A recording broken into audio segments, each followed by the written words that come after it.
Once upon a time, there was a huge dense forest. In the forest, there existed happily together a lot of beautiful birds and various animals. The lion was the king of this forest. All the animals lived together, giving due respect to the king. This resulted in them showing respect to each other.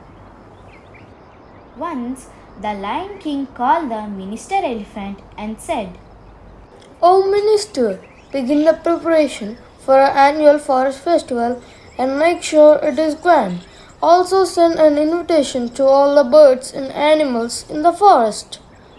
"Surely, my lord, I will begin the preparations immediately." He calls for Garuda, the eagle. The eagle swiftly approaches the minister elephant. "Garuda, the king just conveyed that all the animals and birds of our forest are to be invited to the annual forest festival tomorrow. So, I assign this job to you." Quickly flies and reaches the abodes of the birds and animals.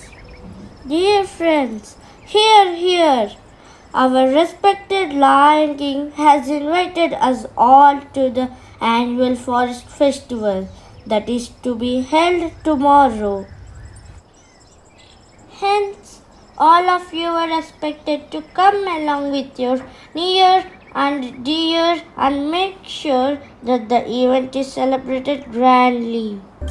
Thus, the eagle invited each and every resident of the forest. The next day, the celebrations begin in the morning. All the animals and birds participated in the festivities. Everyone was waiting eagerly for the arrival of the king.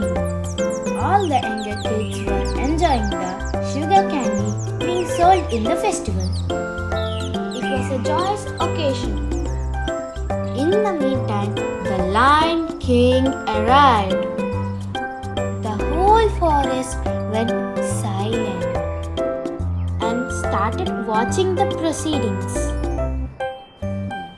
As the king arrived, the citizens of the forest respectfully bowed and stood silent. The king began speaking. My dear fellow citizens, my heartful greetings to you all.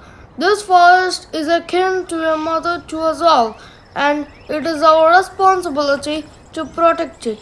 So, in respect to the spirit of the forest, we shall celebrate this festival in grandeur. Thus, having addressed the gathering, the Lion King left the venue. As the citizens grandly celebrated the festival with pomp and glory, an elephant calf was observing the whole proceedings. The calf asked her mother, "Mama, who is that? Why is he looking so big? Why did you all stand silent when he came and greeted him?" "Sweetheart, he is the king of this forest. That means he is bigger and elder than all of us. Showing respect to elders is a tradition since long, and following it has been a bond to us all." Okay, ma. From now onwards, I will also show due respect to any elders who come across my path. I will also be respectful with all my friends. The festivities culminated and everyone returned to their own homes. A few days passed. A beautiful young fawn was playing gleefully in the forest. As it was playing nearby in the shrubs, the glitter from a jewel-filled bag hit her eye. She immediately picked up the jewelry bag and gave it to her mother at home. The doe gets bewildered, looking at the heap of jewels. "Oh dear, someone must have lost their jewelry. We should make sure they found them back." Having thought like this, the doe went to the king and explained everything to the king. The doe even requested the king to arrange for the lost jewels to be returned to its rightful owner. So the Lion King says, Wonderful, my friend. I have not seen an honest citizen as you for a long time. I shall duly do what you ask for. Upon the king's assurance, the doe returns home. The fawn at home asked the doe, saying, Ma, why did you give the bag of jewels to the king? My dear child, it is very important to make sure that whenever we find any valuable things, they are returned to their rightful owners. This is our responsibility. We should not be greedy, but be honest. Thus explained the mother to the fawn. Much time has passed. The season changed to monsoon. The whole forest witnessed a heavy burst of rain. The trees shook heavily in the wind, and their branches broke and fell on the ground. The paths through the forest were densely covered with leaves, leaving them untraceable. As the forest filled with darkness due to the heavy rain, a wild boar slips and falls into a ditch. Unable to come out, shrieking for help, hoping for someone to hear, the boar got drenched in the rain through the whole night. The next day morning, as the rain grew less fierce, a rabbit trotted along that way, foraging for food. Finding the boar stuck in the ditch, determined to help the helpless animal, the rabbit finds a giraffe nearby and explains the ordeal to him.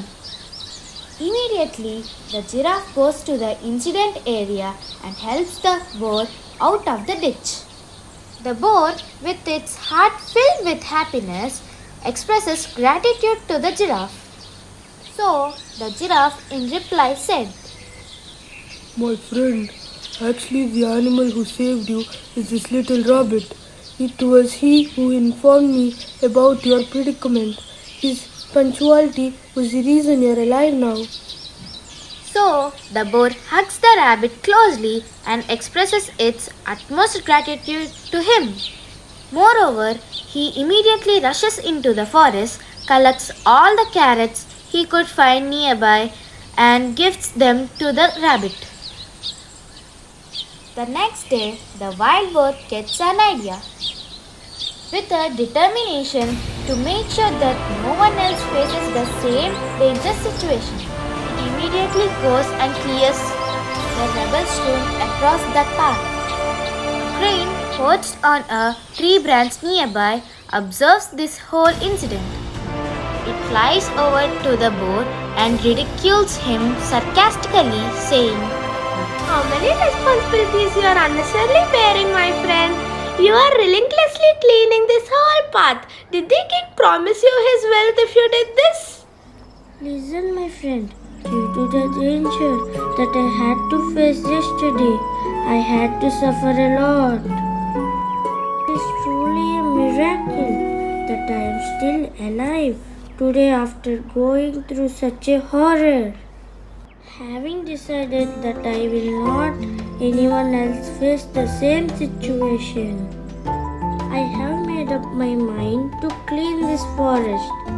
Cleanliness is our responsibility, is it not? The crane realizes his mistake and feels empathetic towards the boar. It decides to show mercy. Wait, I will be right back. Saying thus, it flies away and lets all the animals of the forest know what the boar is up to. The animals, having heard of this, quickly go into the forest and clean the whole forest. Seeing the boar, the crane and the rest of the forest dwellers working unitedly, Garuda the eagle informs the king. Immediately, the king comes to the forest and commends the boar. An idea like this, whipping up your mind and instantly working on it, is truly commendable, my friend. The king showered praises upon the boar. Then the king asked the boar, My friend, I heard everything what you had to face. Instead of taking rest after such an ordeal, What made you get into the humongous task? Did anyone delegate this work to you? My lord, just to make sure that no one should face the same predicament that I had to face. I myself have decided to clean this rubble in the forest. Should anyone ask me to do a good deed, instead of waiting for someone to come and do what's necessary, I thought it was my responsibility to be self-reliant and start the work myself, O King. Thus said the bird to the Lion King. The lion, smiling happily, replies, Well then, my friend, how beautiful it would be if everyone thinks like you. Friends, listen to me. It is necessary for us to keep our surroundings clean if all of us want to live comfortable lives. Moreover, we have to respect everyone. Be honest and accomplish your responsibilities by doing things on time or being punctual. In addition, self-reliance in doing our responsibilities is quite essential. Ethics beget co-values beget happiness. Having said this, the Lion King happily walks away.